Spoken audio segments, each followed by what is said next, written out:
Hey everyone, Nathan Long here, president of Saybrook University. Welcome to another episode of Saybrook Insights. My guest today is Saybrook alumna and integrative health practitioner Prema Rao.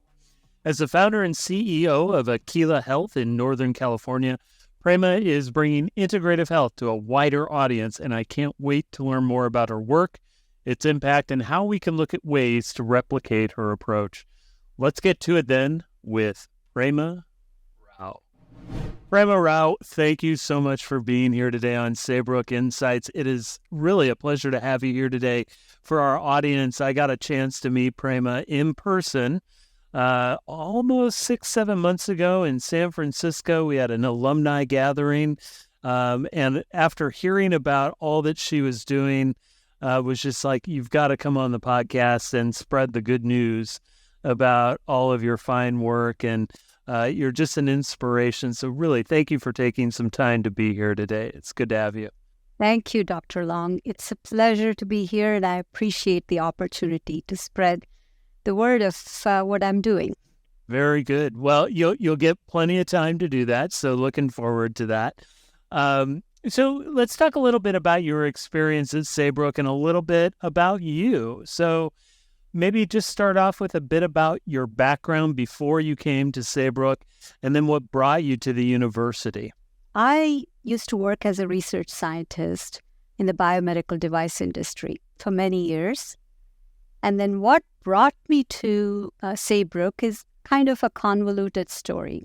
So it started with a dream, actually, a dream wherein I was introduced to this concept of koshas.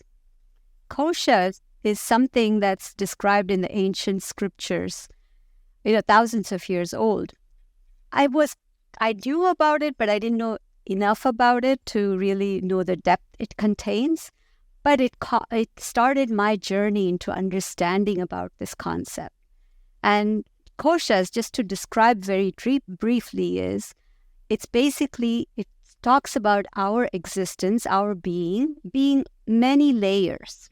We are body, mind, emotion, intellect, and the final sheath is called bliss. So there are 5 sheaths that we have in our being. So that's what led me to Ayurveda and this holistic health concepts. So, I read voraciously whatever I could find at that time, and then went deeper and deeper, and then contemplated, leaving my old work behind and going into this new field. But being a research scientist, that tendency to research everything, I wanted to actually experience what it would be like to be in this field. So I went to conferences, and one such conference was the Osher conference at CSF. And this was actually in 2002, so a long time ago. My interest was heightened further at that time, and I was happy to meet somebody there. He was a director at Institute of Health and Healing in San Francisco, Dr. Larry Shervitz. And at that time, he said, "Why don't you come and work with me? We're producing a paper. Why don't you help with that?" So I got the opportunity to go there. And that was when I found out more about this field. And it used to be called complementary and alternative medicine, Ayurveda being one of the alternative medicines. So at that time, even there, it's part of Sutter Health, and they had a plane tree library as well there. And the Institute for Health and Healing work and plane tree library contributed so much to my education that I wanted to delve further. That time, I looked around to the universities. I live in the Northern California Bay Area, so plenty of universities around. But the most they could do was health psychology. And that really fell short of what I wanted to explore. More holistic is what I was looking for, including the spiritual aspects. So, and of course, I was an older student to go into the Ph.D. program. And at that time, I said, okay, I cannot contribute. I cannot really dedicate to going to classes and all. So I was looking for online courses. So that's when the search began. And actually, Dr. Sherwitz was the one who said, maybe you can look into Saybrook. And there were others as well I looked into. But I tell you, that night itself, it was 10 o'clock or something. I came home and I looked at the website for Saybrook. And instantly there was a connection. I don't know what exactly there was that I read, but I was so happy discovering a place where I felt, oh, this is it. So that's how I came to Saybrook. What a great way. Our students often say Saybrook finds them, as opposed to them finding Saybrook in that way. And sounds like you had a little bit of magic on both sides in a very positive way. Yeah, that's great.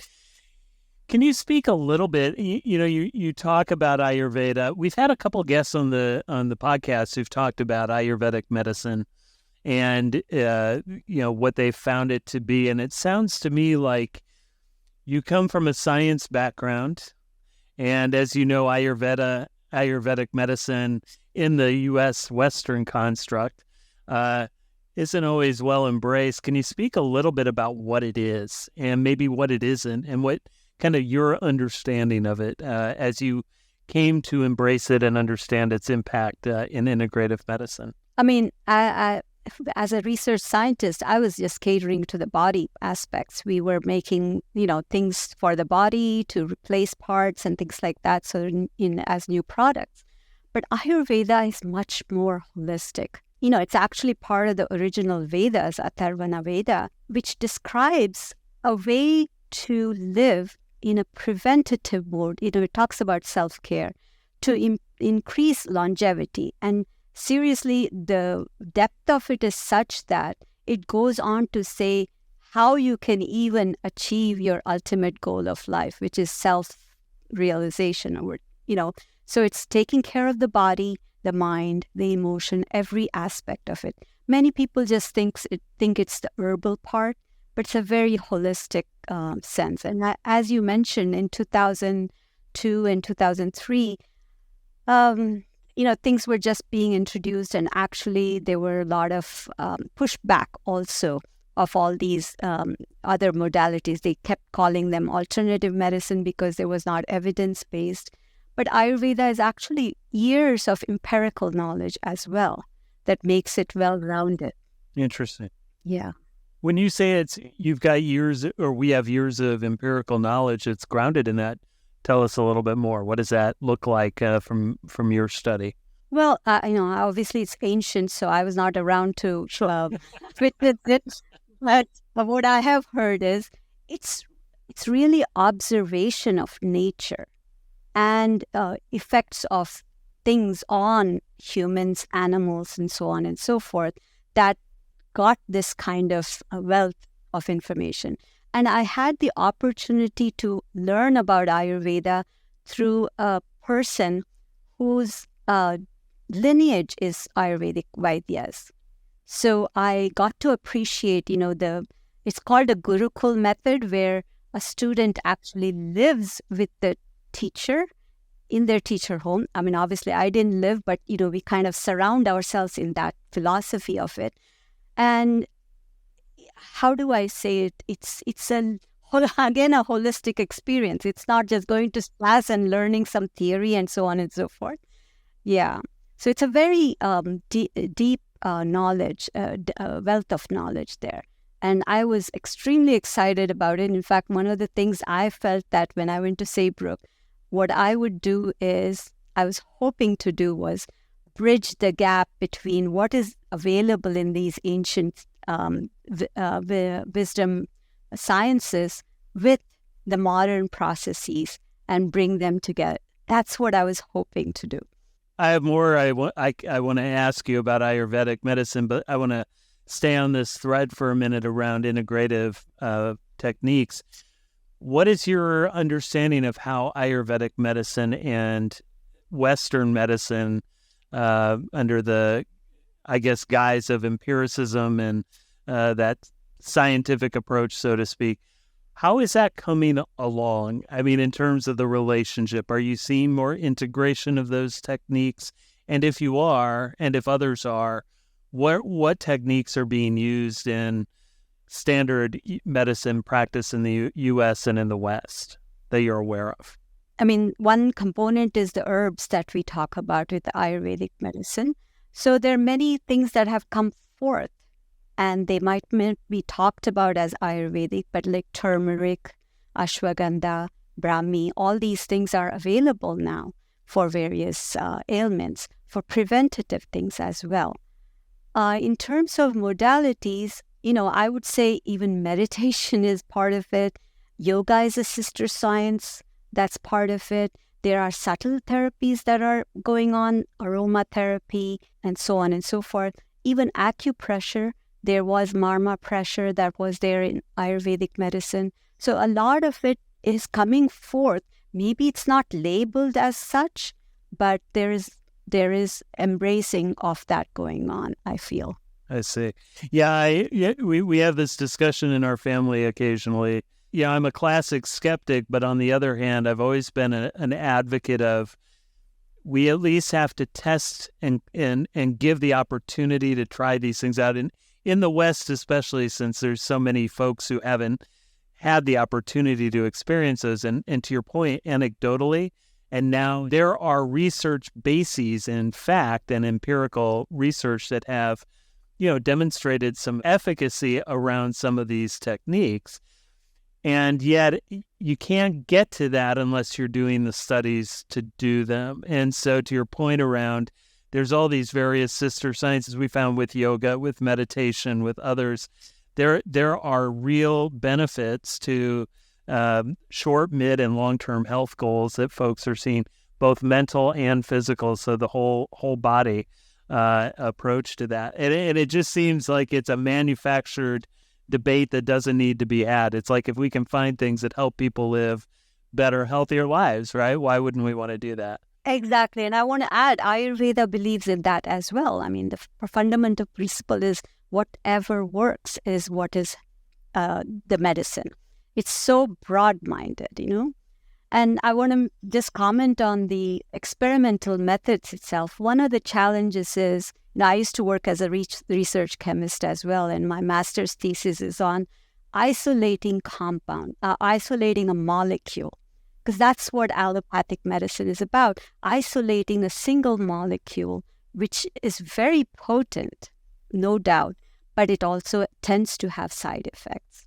Whereas in these herbal preparations, it's the whole thing. There is a synergetic effects amongst the components of that, which seems to have less of a side effect because it's not going directly to something. And there's always, it's a cause and effect kind of situation, right? When you have a very potent chemical, something else has to give. That's so true. And I think to that point, no one's saying or suggesting that you can cure cancer with dandelions, but what you are saying is that there are illnesses and other things that can be treated or offset or maybe even symptoms abated. If say you have cancer, you're going to use the best treatment possible to help you get healthier. But this is where the complementary piece comes in. And there are other illnesses that may not need that level of, to your point, the in-depth molecule isolation, right? To get to the core of what you need. It might be something less invasive or less intense, if you will. So maybe trying the least possible impact first and then going up as you need to. I've seen and talked to a number of folks who've talked about the importance of starting with the least invasive, the least impactful in terms of negative effects, and then working your way up to see where you need to, what works and maybe what doesn't. Right. And unfortunately, with many of these alternative systems, people tend to go there when all else has failed. Yeah. And it has happened in my own family too. So it's a hard experiment to follow through and say, does it work or not? So, that's a challenge. That's a very wise point of view. So don't wait. get diagnosed and start your treatment and your work with your clinicians early if you can. I really appreciate your position on integrative health and medicine, and I think before we get into Aquila Health, which is the kind of the core of what you do, I want to talk for a minute about your time in the Saybrook University program itself. And just very briefly, but what was that experience like for you? How did you initially plan on applying the concepts you learned? Did anything change as you went through the program? Any of that kind of morph for you? Sure. It was a wonderful 5 years that I was there, a part of the program, and it was very enlightening. That was when I was going beyond the body kind of thing. I was getting into the mind, emotion, spirit. So it was a very big period of growth for me through this core curriculum and such. I really liked the professors there and my advisors, my dissertation advisors, Dr. Lynn Freeman, Dr. Donald Moss, Dr. David Lukoff. So they were very supportive. I got to take some courses which normally I wouldn't have taken, like the Mythic Path, for example, and I got to work on things like with a forward focus. Like in one of the courses, I don't remember which course, but it was the plan to have a symposium for bringing about greater awareness of Ayurveda and other camp. So it was to think through how are we going to apply it in the world.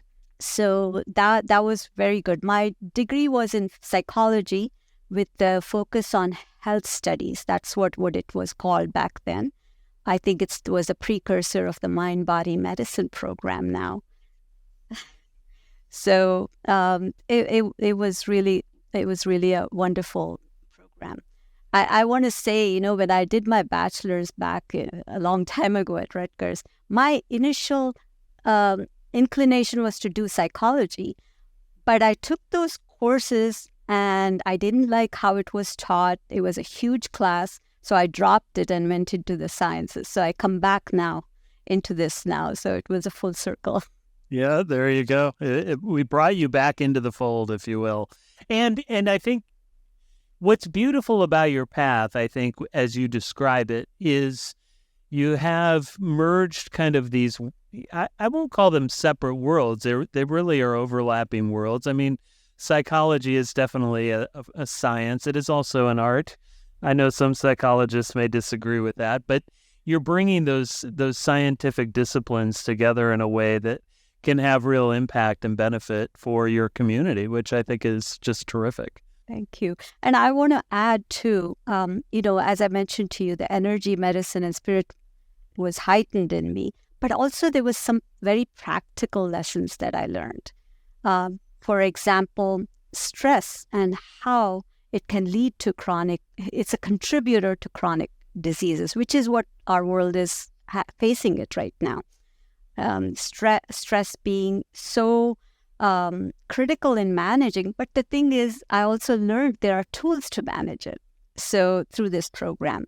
So both of them, very important, I feel. And I myself went through, I'm one of those, I guess I learned things and I put it into practice in my own life that I would say, my son went off to college when I was starting this program. And by the time he finished his college, I finished my college, our household was different at that time. It was, so I think there was very much a life application involved as well, a Saybrook education. All minds growing at the same time. That's a beautiful thing to see happen in real time. That's great. Well, let's talk about Aquila Health for just a few minutes, because I know this is your passion. You've built this organization. And by the way, you can find Aquila Health, AKHILA, online. You can also donate to it. So I'm going to put that out there now as it's a nonprofit. So don't forget to think about when you make your gift to Saybrook University. For our audience members, also make a gift to Aquila Health. Tell us a little bit about your organization and its mission, the purpose, the values, and then we'll get in a little bit about how it's grown over the years and what you're doing today. So go ahead. Aquila Health is a nonprofit, a 501c3 nonprofit. We are based in California at this point, but this work can be done everywhere. First of all, the word Aquila itself is very important, I guess, for me. Aquila means whole or complete in Sanskrit, which is that ancient Indian language. So that is what we are about, holistic health. That's our tagline.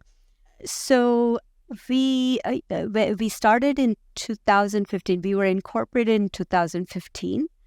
And our mission is basically to promote holistic health, but through stress management workshop. That's the umbrella we use, to underserved women. That's our population. And what we do is our workshops are not just giving theories and, examples and things like that, but it's also we facilitate such that we harness the inner resources of these underserved women, so that they themselves are motivated to lead a productive life and have a brighter future. So that is our mission. And in terms of purpose, I would say it's threefold. One is to promote this holistic health, which I've gone through with the kosha. It's all about koshas here. Second thing, it's to address this underserved population.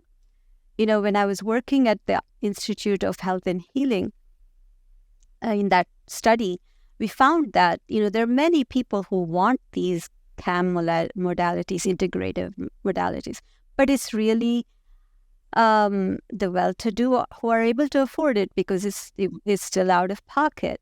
And the underserved population gets left out, but they deserve it even more so in many cases because they haven't had that time of self-care and so on and so forth, preventative maintenance, and they are in this tough, challenging situation. They need to cope with it. So women, underserved population is the one. And then women is another thing. We feel they're more receptive, not generalizing it, but that's what we found. And since our workshops are group-oriented, we also found that if they were only women, they opened up more. They were more receptive because a major part of the workshop is to engage them in participation, because once they speak something, that's going to be something that's going to motivate them to change. So, and also, quite honestly, if the woman changes, likely it's going to be passed on to the children and the family and so on and so forth. Not to generalize, I'm not saying that, but generally, it happens. So those are the three aspects that we focus on. You bring up a really important aspect around access, especially to integrative health care. And I'm going to kind of get even more specific around integrative mental health care. I'm doing a tour. It's going to be about a 2-year tour this coming year for Saybrook. So it's the idea is it's an integrative mental health for all tour. And when I was so excited you were coming on this episode, because I think right now more than ever we're needing to talk about access to, yes, integrative care and also mental health services, right? Because there's such a growing need. There's a gaping hole where providers and the numbers and the actual demand.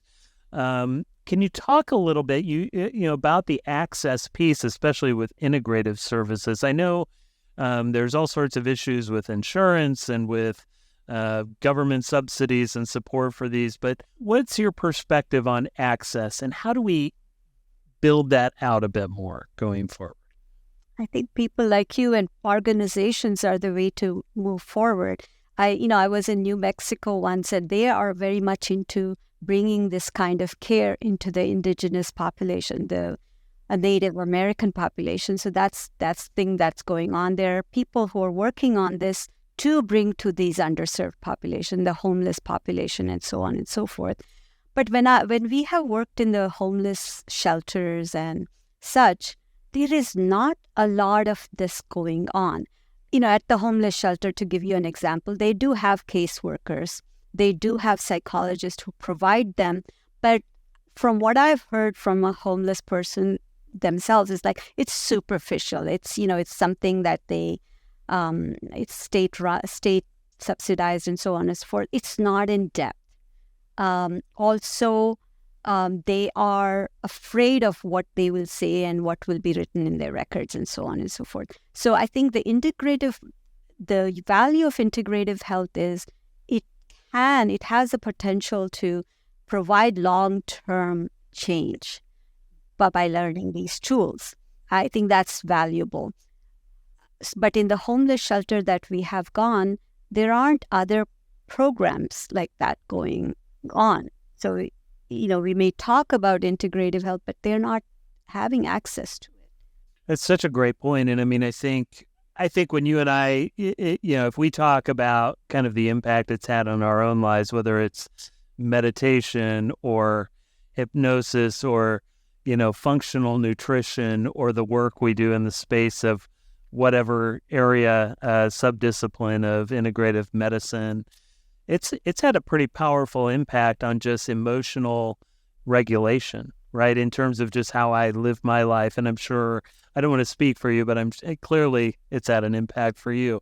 You wouldn't have started this fabulous nonprofit had you not.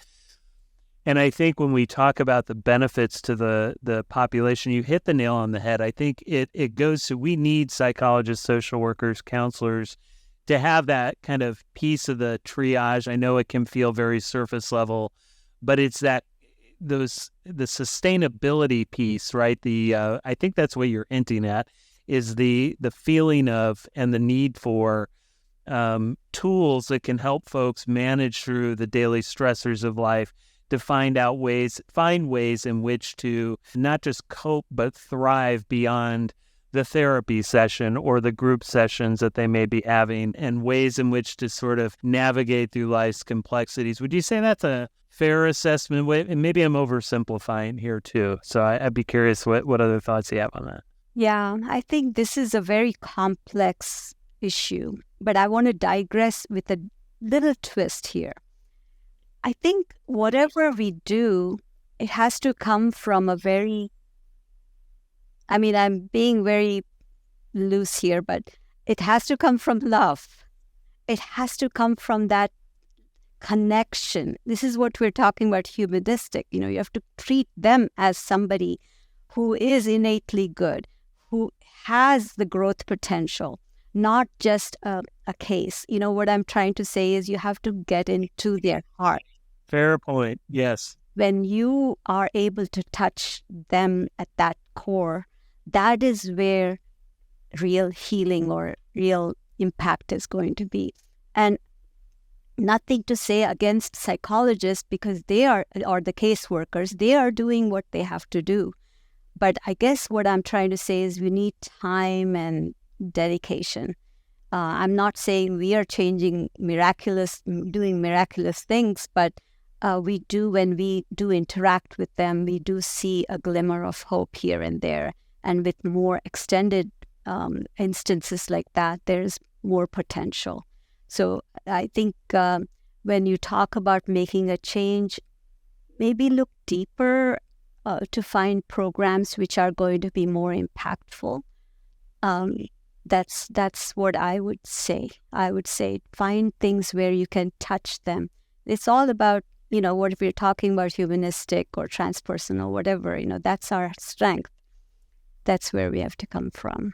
That's such a great reminder. That's such a great focus too for us, especially given our focus collectively between the institutions and your organization. Yeah, that's terrific. When you talk about the work you do at Aquila Health, can you give an example of some of the programs that you've put on, and maybe a couple, whether they're success stories or maybe they're not success stories, but you've seen those glimmers of hope or, that shine that you're talking about in an individual. Maybe talk a little bit about that for a moment. I think, it's actually multifold. It's the impact we have on clients, impact on us who are providing. So the impact on clients, I remember, even before I started on this field in this Aquila Health track, as a research scientist, I worked and did some pilot studies. And that's what helped me say, okay, this is the way to go. So I used to go there to the shelters and, a group of us met. And I think they were just happy somebody was listening to them. Somebody was not talking down to them, So I think at the end of the classes, this was pre-pandemic, many times they would come and hug me in the end and saying, thank you so much. They appreciated that, I guess, the closeness that we developed in that 1 hour. Or even simple things like, when you go to a homeless shelter, it's a very challenging situation. Obviously, we can all empathize. But even living at the shelter is hard for them at times because they don't know who to trust. They have one refrigerator where they can put their things. They will be guarding those little things so much. They'll see if it's missing. They'll be accusing others. They don't have a good rapport. They're there for 3 months or something. They're not creating that bond. But during these classes, they got to understand who the other person was. And they said, okay, you have this experience. Next week, why don't you come to my church? Why don't we go for a walk? So there was creation of a social support, which is so much needed, so they're not alone. So, that's an example of how I felt. And of course, our facilitators have their own examples that they can share. We do take surveys at the end of the classes, and we know the clients have been impacted. We hear from them afterwards also. So anecdotal comments and things like that. So we know they're impacted. And I mentioned about facilitators themselves. I personally, it's a 45-minute drive for me to go to a shelter.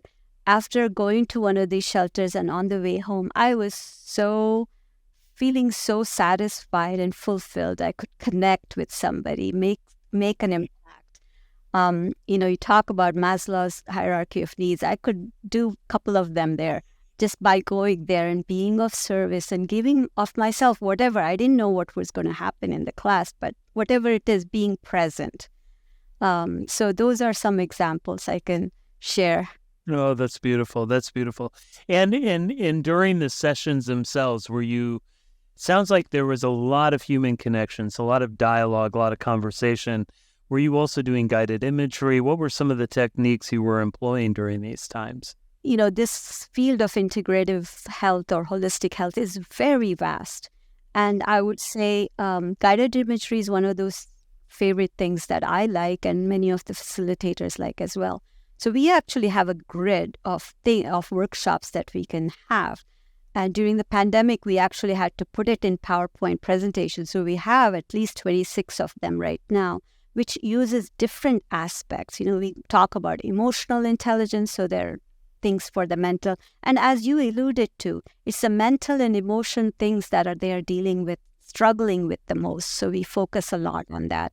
So we have done yoga, we have done meditation, we have done guided imagery, we have done mind jars, plenty of things, breathing exercises, body scans, lots of tools that we can use. And there's many more that we can still use. Like we have Qigong as well, anything. So a whole set of tools to implement here and some really beautiful examples of outcomes that you've been seeing, not only for the clients that you're serving, but for you. I mean, that seems like and your facilitators, that's just what a tremendous way to be in that space.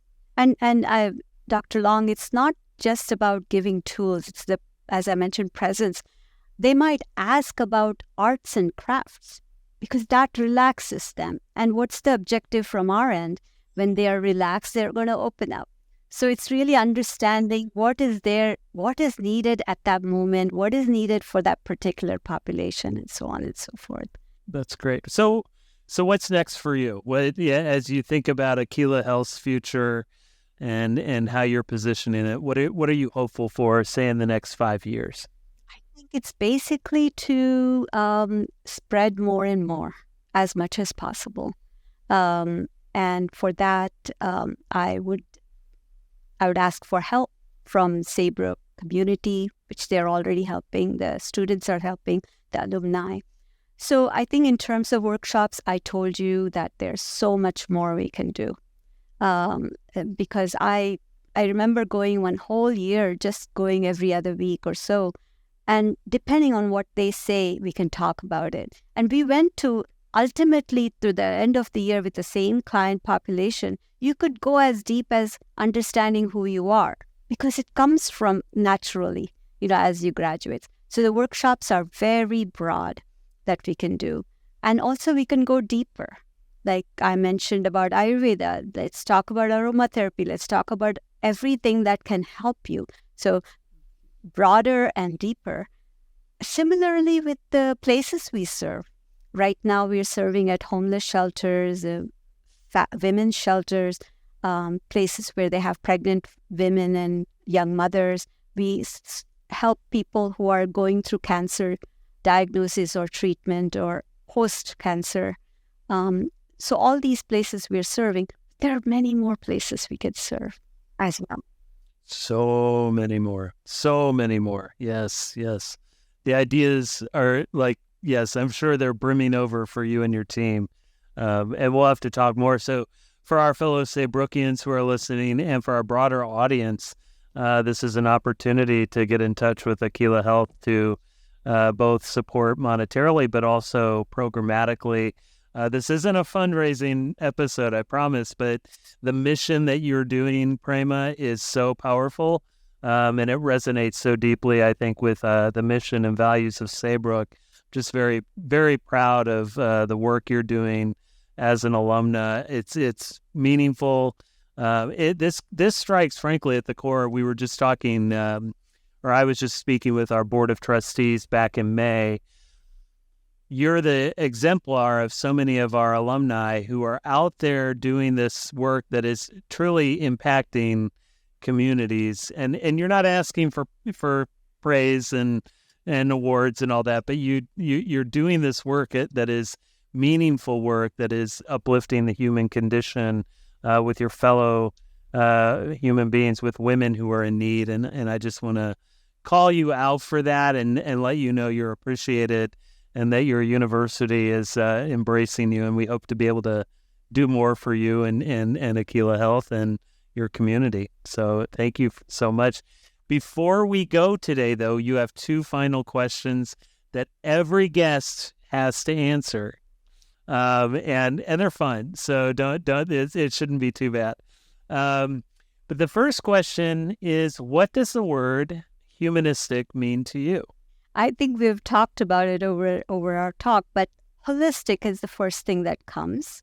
And then appreciating the uniqueness of each and every individual and understanding their good, their growth, and we all understand somewhere along the way we're on this journey to realize who we are. So I think that's and if I had more time, I'd tell you how Aquila Health is embodying every aspect of it. And it's truly a Saybrook child, I think, this Aquila Health. That's an A+ answer in my book on humanistic and applying that to your current work. That's really great.